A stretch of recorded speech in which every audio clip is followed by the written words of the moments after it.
તો આજનો દિવસ મહત્વપૂર્ણ સ્થાનિક સ્વરાજની આ ચૂંટણી અલગ અલગ રીતે મહત્વપૂર્ણ રહી છે આ ચૂંટણી અને ઘણા સમયથી જેની ચર્ચાઓ પક્ષ પલટો દરેક ચૂંટણીમાં જોવા મળે છે એવી જ રીતે આ ચૂંટણીમાં પણ કદાચ એ જ સ્થિતિ જોવા મળી બેનરોને લઈને પણ ઘણી બધી ચર્ચાઓ જોવા મળી તો આ બધાની વચ્ચે મેનિફેસ્ટો કહેવાતી રીતે જે કહી શકાય કે વાયદા વચનો પક્ષ તરફથી આપવામાં આવતા હોય છે તેને લઈને પણ ચર્ચાઓ જોવા મળી ત્યારે ખરેખર જનતા કયા મુદ્દાઓના આધારે મતદાન કરતી હોય છે સોશિયલ મીડિયા પ્રચાર તો રોડ પર તો આપણને રોડ શો જોવા મળ્યા સોશિયલ મીડિયાના જમાનામાં એક અલગ રીતે પ્રચાર થઈ રહ્યો છે પરંતુ રોડ શોનું મહત્વ આ ચૂંટણીમાં પણ એટલું જ જોવા મળ્યું છે ઝપાઝપીના દ્રશ્યો મારામારીના દ્રશ્યો જય શ્રી રામના નારા આવા અલગ અલગ મુદ્દાઓ આ ચૂંટણીમાં આ વખતે પણ જોવા મળ્યા પરંતુ રોડ રસ્તા પાણી ગટર બજેટની ફાળવણી થાય છે તો તેનો ખરા અર્થમાં ઉપયોગ થાય છે કે કેમ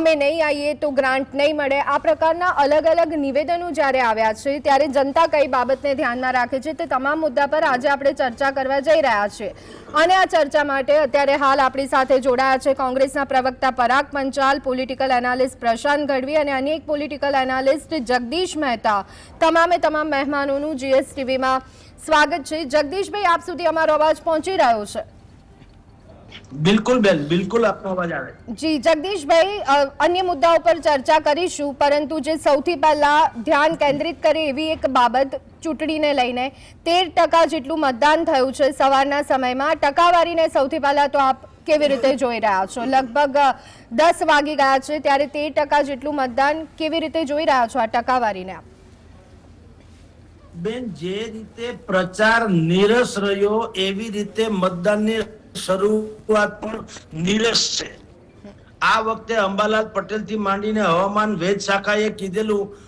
કે તડકો એટલે કે તાપમાન 42-43 ડિગ્રી રહેવાનું છે એટલે જો ભારતીય જનતા પાર્ટીના જે સામાન્ય રીતે 24/7 એ ચૂંટણી માટે એલર્ટ જ હોય છે તો મેક્સિમમ અત્યારે કમસે કમ 30-32% જેવું મતદાન થવું જોઈએ એને બદલે અત્યારે 12-13% તો તમે કહેશો એવરેજ તો 9-10% ની આળેગાળે છે રાજકોટને લાગે વળગે ત્યાં સુધી તો એ નિરસતા જે છે એ બહુ ચોંકાવનારી છે કારણ કે ભારતીય જનતા પાર્ટીનું બૂથ મેનેજમેન્ટ જે છે એ બહુ પોતે ગાય વગાડીને કહે છે કે અમારું બૂથ મેનેજમેન્ટ બહુ જ સક્રિય અને સુદૃઢ છે તો અત્યારે તો કમસે કમ એ જોવા નથી મળ્યું જે સ્વયંભૂ લોકો આવ્યા છે મતદાન કર્યા કેટલીક સેલિબ્રિટીએ મતદાન કર્યું બધું સમજ્યા પણ જે જુવાળ આ વખતની સ્થાનિક સ્વરાજ્યની ચૂંટણીમાં એન્ટી એસ્ટાબ્લિશમેન્ટનો જોવા મળ્યો એ જુવાળને ખાળવા ભારતીય જનતા પાર્ટીએ એનું મેકેનિઝમને બિલકુલ કામે લગાડ્યું જ હોય તેમ છતાં અત્યારે 9-10% જેવું મતદાન જે થયું એ પ્રથમ દ્રષ્ટિએ કહું છું બપોર પછી અમારે ત્યાં રાજકોટમાં એવી ટ્રેડિશન છે અમસ્તુ 12 માસ 24 કલાક બપોરના અમે લોકો 12 થી 4 તો લગભગ કાં આરામમાં જ હોય અને ધંધા ધાપાઈ બંધ હોય તો મતદાન કરવાની તો વાત જુદી છે એટલે સાંજના ભાગે પછી મતદાનનો રેશિયો વધતો હોય છે પરંતુ અત્યારે જે સિચ્યુએશન છે જોતા લાગે છે કે જોઈએ એવો ઉમળકો કે ઉત્સાહ એ જનતામાં જેટલો સ્વયંભૂ હોય એ જુદી વાત છે પક્ષો તરફથી કરવામાં આવેલી મહેનત પણ હજી સુધી તો મેદાન ઉપર જોવા મળતી નથી બેન જી પણ જગદીશભાઈ પક્ષો તરફની મહેનત જે આપે વાત કરી ખૂબ જ સરસ વાત કરી શા માટે માત્ર ભાજપ કોંગ્રેસ માટે આશા નથી એવું છે એ નામનો એ પક્ષનો ઉલ્લેખ કેમ નહીં કારણ કે પ્રયત્ન તો બંને તરફથી હોવા જોઈએ અને જે સત્તાથી દૂર છે એમણે તો બમણા કરવા જોઈએ શું માનવું છે આપને જુઓ કોંગ્રેસ અને આમ આદમી પાર્ટી મેદાનમાં છે ખરી પરંતુ શરૂઆતથી જ એને એ લોકોએ સ્વીકારી લીધું કે આપણે લગભગ સત્તામાં નહીં આવીએ હું રાજકોટની વાત કરું છું અહીંના આમ આદમી પાર્ટીના દિગ્ગજ નેતાઓ અને કોંગ્રેસના પણ દિગ્ગજ નેતાઓ રણનીતિકારો અને ચૂંટણી લડાવી રહેલાઓ આ બધા સહિતના લોકોને પૂછવામાં આવ્યું એણે પણ જે ફિગર આપ્યા એ પણ આપને કહી દઉં દાખલા તરીકે રાજકોટને લાગે વળગે ત્યાં સુધી 72 બેઠક છે એમાંથી એ કોંગ્રેસ એમ કે છે કે અમને 12 થી 14 બેઠક મળે એવી સંભાવના છે આમ આદમી પાર્ટી ના લોકો કે છે કે અમને 5 થી 7 એટલે બધું થઈને તમે સરવાળો કરો તો પણ એ ડબલ ડિજિટને પહોંચીને 15 ની આળેગાળે સરેરાશ થાય અને 72 માંથી 65 કે 60 જેવી બેઠક ભારતીય જનતા પાર્ટીને મળે એવી સંભાવના છે. જી. આ એનું જ આંકલન છે અને જી. બાકી બધા એટલે મેં ભારતીય જનતા પાર્ટી ઉપર ભાર મૂક્યો કે Yes. એક અંડર કરંટની વાત ચાલે છે. હવે એ પેટી ખુલે ત્યારે ખબર પડે, પણ અત્યારે તો નીરસ વાતાવરણ જે છે એ ચોંકાવનારું છે. જી બેન. જી પરાગભાઈ, જગદીશભાઈ ખૂબ જ ચોંકાવનારી વાત કરી છે અને જો એ જ વાસ્તવિકતામાં પરિણમે છે તો કોંગ્રેસ માટે ફરી એકવાર મંથનનો સમય, ચિંતનનો સમય આવી જશે. એમણે ઇનફેક્ટ રાજકોટ પૂરતી વાત કરી છે. શું બધી જ સ્થિતિ એવી આપ માની રહ્યા છો? ધ્વનિ, જગદીશભાઈનું પોતાનું ત્યાં અવલોકન હોઈ શકે રાજકોટની અંદર. એટલે એમણે એવું કહ્યું કે મેં વાતચીત કરી છે, એ પોતે એક વિશ્લેષક છે. છેલ્લા 15 દિવસથી પ્રચારમાં બધી જગ્યાએ જઉં છું, ગલીએ ગલીએ ફરીએ છીએ. લોકોની અંદર અંડર કરંટ જોવા મળ્યો છે. આવો અંડર કરંટ તો 2015માં બી જોવા મળેલો. અહીંયા વાત એ છે કે વિરોધ પક્ષ તરીકે ચાહે કોંગ્રેસ હોય, આમ આદમી પાર્ટી તો પિક્ચરમાં જ નથી. કાલથી જે 7 તેમના રાજ્યસભાના મેમ્બરો જે રીતે ભારતીય જનતા પાર્ટીમાં જોઈન થયા છે, એટલે અમારે જે ઉત્તર પશ્ચિમ વિસ્તારના જેટલા બી આમ આદમી પાર્ટીના કાર્યકર્તાઓ છે, એ લોકોએ એમના પોલિંગ એજન્ટો પણ બેસાડ્યા નથી અને 2 દિવસ પછી બધા અમારી પાર્ટીમાં વિલય પણ થઈ રહ્યા છે.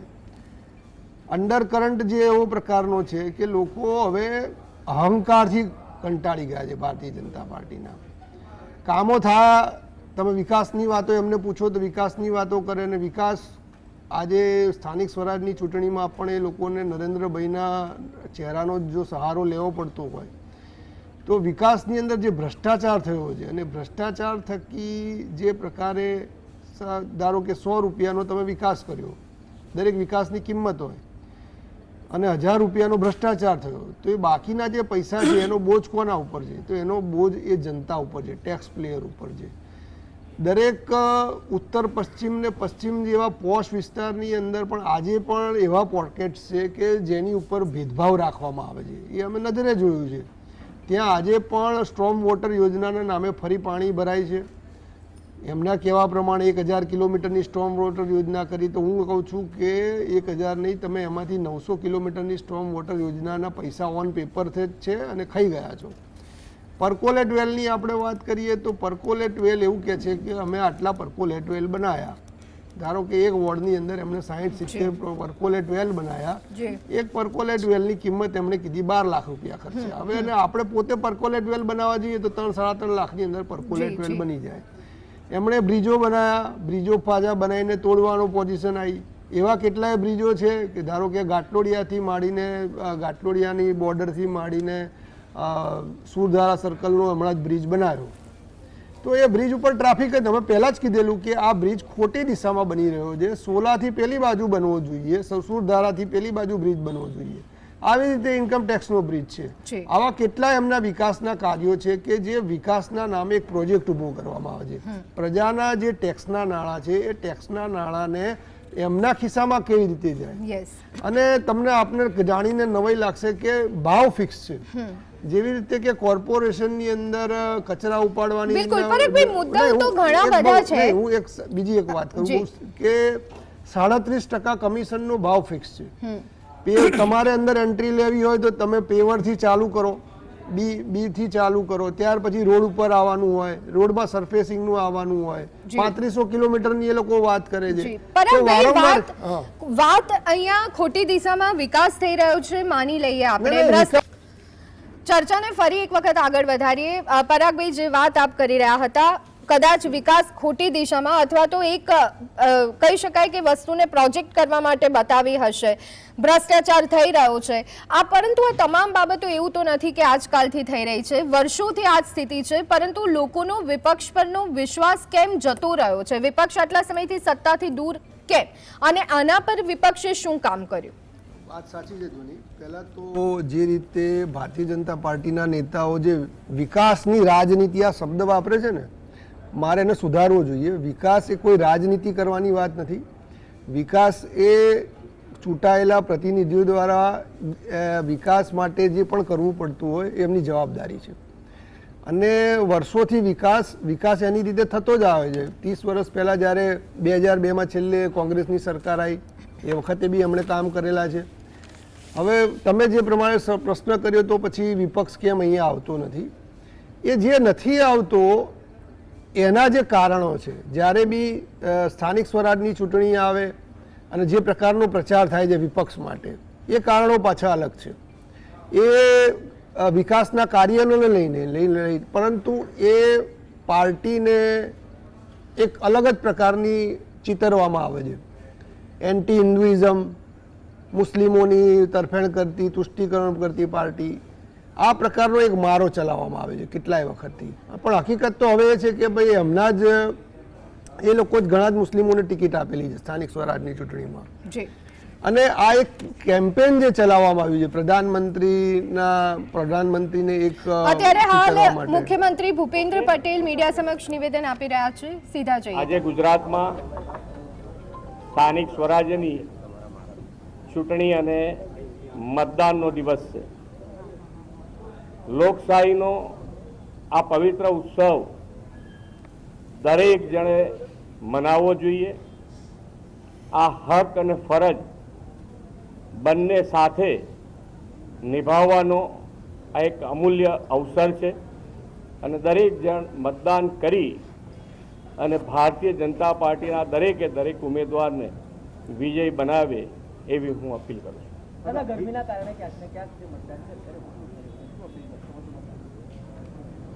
ગરમી પણ છે, સાથે સાથે રજાનો દિવસ છે, બંને સાથે છે એટલે થોડુંક હોય, પણ મને લાગે છે ત્યાં સુધી બધા હવે શરૂ થશે વોટિંગ. 9 વાગ્યા પછી રવિવાર હોય એટલે રજાનો દિવસ હોય એટલે આપણે બધાને જ ફરીથી અપીલ કરું છું કે ગરમી હોય, લગ્નગાળો હોય, બધું જ હોય, છતાંય આપણો પવિત્ર મત અવશ્ય આપવો જોઈએ. એક નાનકડી હિન્દીમાં અપીલ કરતો ને, હિન્દીમાં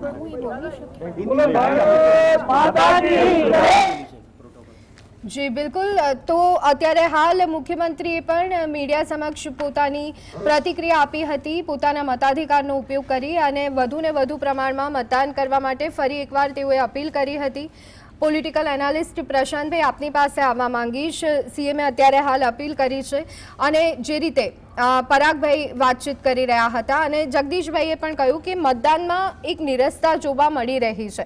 કહેવું ઘણું વહેલું હશે, પરંતુ જો આ જ પ્રમાણે મતદાન થાય અને ઓછું મતદાન થાય, અપીલ એ છે કે વધુ ને વધુ મતદાન થવું જ જોઈએ, પણ જો ઓછું થાય છે તો કોને અહીંયા વધારે ફાયદો કે નુકસાન થતું આપને જોવા મળી રહ્યું છે?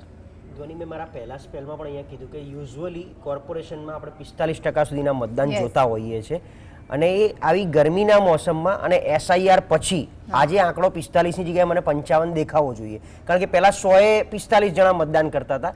એ 45 તો મતદાન કરવાના જ છે, પણ એ 90 કરવાના છે 100ની જગ્યાએ, કારણ કે SIR પછી આંકડો ઘટ્યો છે. હવે એ મતદાનમાં જે નિરસતા દેખાઈ રહી છે, હું તો એવું માનું છું, બહુ સાચું કહું ને, છેલ્લા એક દશકમાં સાચી મેરિટવાળી ચૂંટણી આ વખતે છે. એનું કારણ કહું, 2015માં તમારી સ્ક્રીન ઉપર 2015 અને 21નો હિસાબ આવી રહ્યો છે, કોને કેટલી જિલ્લા પંચાયત, તાલુકા પંચાયત મળી. 2015માં પાટીદાર આંદોલનનો જબરજસ્ત મોટો જુવાળ હતો અને મને ચોક્કસ યાદ છે કે કોંગ્રેસે વખતે એવું નક્કી કર્યું હતું કે સમાજનો બહુ આટલો મોટો આપણને સમર્થન મળી રહ્યું છે, દરેક પેનલમાં કમ્પલસરી એક પાટીદાર હોવો જોઈએ, દરેક પેનલમાં. પરાગભાઈ કદાચ આ વાત મને, કારણ કે એ વખતે હું ભરતભાઈ જોડે બેઠો હતો, મને યાદ છે 2015માં, અને બધી જ જગ્યાએ પેનલમાં એક પાટીદાર. તેમ છતાં અને એનો રિઝલ્ટ તમને દેખાયું હતું. 31માંથી 24 જિલ્લા પંચાયત હતી, લગભગ 175 કે 190 જેટલી તાલુકા પંચાયત હતી. એટલે ત્યારે સમાજ સમર્થનથી જિલ્લા તાલુકા પંચાયતો બની હતી, પણ કોર્પોરેશનમાં કોઈ ફરક પડ્યો નહોતો.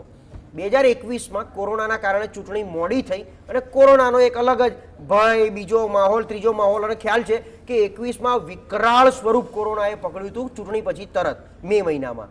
એટલે 21ની ચૂંટણી પણ મેરિટ ઉપર નહોતી, એ ક્યાંક કોરોના કાળ, બીજી ત્રીજી, એટલે પરાણે મતદાન. આ વખતે છેલ્લા 5 વર્ષમાં લોકોએ જે કંઈ નારાજગી બતાવી છે સોશિયલ મીડિયા ઉપર કે ભાઈ આ રોડના ભ્રષ્ટાચારની વાત ચાલે, રોડ, રસ્તા, ગટર, પાણી, દબાણ, ટ્રાફિક, આમ તેમ, ક્યાં ગયા પેલા દેખાતા નથી, કોર્પોરેટર દેખાતા નથી. કંઈક સોસાયટીઓમાંથી CMના વિસ્તારમાંથી પણ બહાર કાઢ્યા લોકોને, અમદાવાદના પોસ્ટ વિસ્તારમાં જ્યાં કોંગ્રેસ ખરેખર નથી. તો જનતાનો આ રોષ, એટલે મને એવું લાગે છે મેરિટના આધારે વોટિંગ કરવા લોકોએ સામેથી નીકળવું જોઈએ. જુવાળ ક્યારે બોલે? આજે લોકો કહે કે ભાઈ લોકો બહાર નીકળે નારાજગીમાં કે ભાઈ આજે તો આ વખતે તો સત્તાથી અમે નારાજ છીએ અને અમારે વોટિંગ કરવા નીકળવું જ છે, ગમે તે થાય. હું રૂટીન સોસાયટીમાં અમે આમ ફરતા હોઈએ ને રૂટીનમાં, ત્યારે બધા એમ કે અરે યાર આ તમે બી કંઈ કરતા નથી, આખો દિવસ મીડિયા પર જાઓ છો, આમ કરો તેમ કરો, ધારાસભ્યને ઓળખો છો, આપણા રોડનું તો કામ કરી આપો, આ વખતે તો બતાવી દેવું છે. એ લોકો વોટ કરવા નથી જતા, એટલે જેને બતાવી દેવું છે એ વોટ નહીં કરીને બતાવી રહ્યા છે. એટલે નારાજગી વ્યક્ત આવી રીતે, આપણે નથી કહેતા કે હું તમારાથી ખફા છું, તમારા ઘેર લગ્ન છે હું નહીં આવું. જી. અરે ભાઈ લગ્ન અલગ વસ્તુ છે, ચૂંટણી અલગ વસ્તુ છે. તમારી નારાજગી તો દર્શાવવા વોટ તો કરો. એટલે નારાજગીમાં લોકો નિષ્ક્રિય થઈ જાય છે. ત્યારે હવે આ તકનો લાભ જે વિપક્ષને ઉઠાવવાનો હોય કે ખાલી ઘરમાંથી બહાર કાઢવાના છે, તમારી પાસે એક માસ ઊભો થઈ રહ્યો છે નારાજગીનો, લગભગ 5% 10%નો ઓવરઓલ. 5% 10% એટલે મતદાનમાં અને રિઝલ્ટમાં બહુ જ ફેર પડે. એ વિપક્ષ નથી ઉઠાઈ શક્યું. એ આપણે સહજ સ્વીકારવું પડે. વિપક્ષ પોતે પણ આ સ્વીકારે છે. હવે મૂળ વાત કે આખી આ ચૂંટણી કેવી રીતે તમે જોયું કે હું તો કહેતો છું કે લોકશાહીનું દ્રૌપદી રૂપી લોકશાહીનું ચીરહરણ થયું. તમારા મારા જેવા ક્યાંક એમાં દ્રોણાચાર્ય બેઠા હતા, ભીષ્મ પિતામહ પણ બેઠા હતા, બધું જ થયું. દુશાસન પણ છે પણ કોઈ કૃષ્ણ નથી બની શક્યું. આ લોકશાહીનું ચીરહરણ થયું અને 700 કરતા વધારે લોકો બિનહરીફ થયા. ત્યારે એક કોઈ કૃષ્ણ ના પાક્યો ક્યાંયથી પણ, ના આપમાંથી, ના કોંગ્રેસમાંથી, ના ઇવન ભાજપમાંથી, કે આ શું થઈ રહ્યું છે? તમને એવું કયું જનૂન ચડ્યું છે કે બિનહરીફ કરાઈને તમારે લોકોને બતાવી શું દેવું છે? મને એ ખબર નથી પડતી. ઓવરઓલ પરિપ્રેક્ષમાં વાત કરીએ તો મુદ્દા આધારિત ચૂંટણી ક્યાંક દૂર ગઈ. બધાને ખબર હતી જે સ્થાનિકો મુદ્દા બતાવી રહ્યા હતા ત્યાં માનો કે ભાજપ કે કોંગ્રેસની રેલી કદાચ ગઈ હોય તો વાત મૂકી હોય, પણ આ જે બધું છે ને મતમાં રૂપાંતરિત નથી થતું.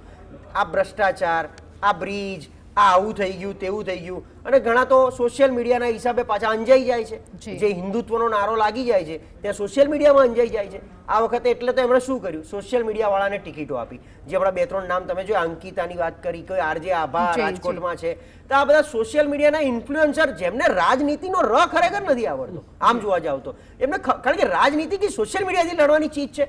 રોડ ઉપર ઉતરવાનું છે, કારણ કે રોડ ઉપર ચાલવાનું છે, તમારા ઘરની બહાર રોડ ઉપર ચાલવાનું છે.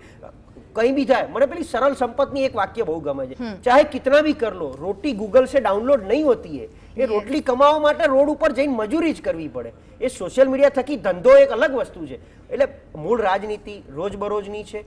આ ઇમોશનલ ટચ વાળી ચૂંટણી છે કોર્પોરેશન, એટલે કે જ્યાં સંગઠનના માણસો કોર્પોરેટર હોય તો એ લોકો રોજબરોજ સાંજે ખુરશી નાખીને ચોરે ચૌટે ચોકે બેસવાના છે અને ત્યાં પૂછવાના છે કે બાબા હું થયું, કાલ હવાર પેલું પાણી નહોતું આવ્યું ને, કહી દીધું જો કોર્પોરેશનમાં કાલ હવારમાં એ લોકો આવવાના છે. એ પાણી આવી જશે.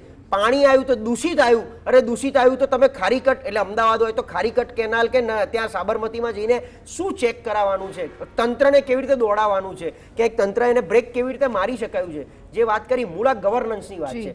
કોંગ્રેસે 2000માં કંઈક આમ ભલે જુવાળ હતો કે નહોતો, એ વખતે વાજપેયીનો જુવાળ દેશવ્યાપી હતો 1998ની એમની સરકારમાં. તેમ છતાં અમદાવાદમાં 2000માં કોંગ્રેસે સરકાર બનાવી તો ક્યારેય કોંગ્રેસ એમને બોલાવીને પૂછ્યું છે અત્યારની કોંગ્રેસે કે એવું તો તમે 2000માં શું કર્યું કે સત્તામાં અમદાવાદમાં બેઠા? ક્યાંક બરોડામાં બી મેયર એ વખતે કોંગ્રેસના હતા, મને ચોક્કસ યાદ છે. તો એવું તમે શું કર્યું? એ 20 વર્ષમાં કોંગ્રેસ બી પાછી રહી 25 વર્ષમાં, અને એ 25 વર્ષ એવી તક હતી, સુવર્ણ તક, કે ખરેખર આ નારાજગીને ખાલી યસ યસ યસ. એટલે લોકશાહીને જો મજબૂત રાખવી છે તો વિપક્ષ પણ મજબૂત હોવો એટલો જ જરૂરી છે, અને આ વાત હવે સમજવી પડશે વિપક્ષે પણ અને લોકોએ પણ. આ ચર્ચા આગળ પણ ચાલુ રહેશે, પરંતુ અત્યારે હાલ સમય થયો છે એક બ્રેક લેવાનો.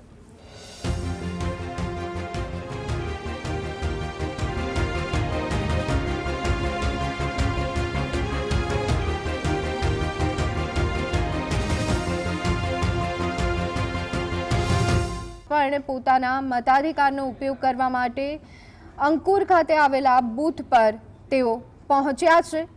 તમામ સલામતી ઉપલબ્ધ કરાવવામાં આવી છે અને આ બધાની વચ્ચે અત્યારે હાલ અમિત શાહ પોતાના મતાધિકારનો ઉપયોગ કરવા માટે બૂથ પર પહોંચી રહ્યા છે. તે સમયના આ દ્રશ્યો અત્યારે હાલ આપ ટીવી સ્ક્રીન પર જોઈ રહ્યા છો.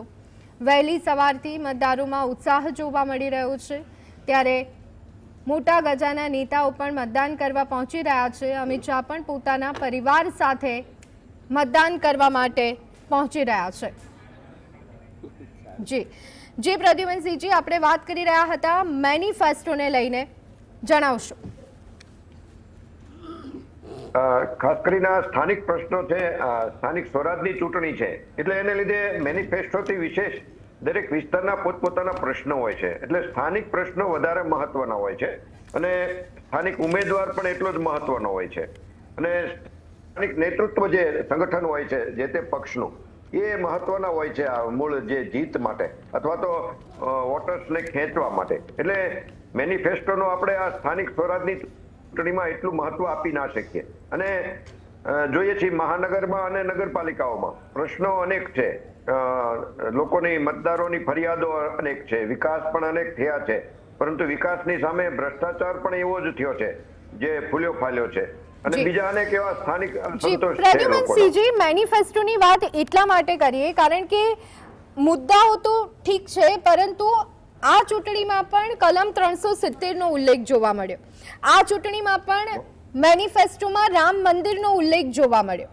આને આપ કેવી રીતના જોઈ રહ્યા છો? અને સીધા 30 વર્ષથી જે પક્ષ સત્તામાં નથી એ શાસન સાથેની સરખામણીઓ હજુ પણ કરવી એ કેટલી યોગ્ય ગણી શકાય? કારણ કે વિઝન ઘણું દૂરનું હોવું જોઈએ, પરંતુ પાછલા વર્ષોની સાથે સરખામણી માત્ર એ જ ઉદ્દેશ્ય એ પણ કેટલું યોગ્ય ગણી શકાય આપના મતે?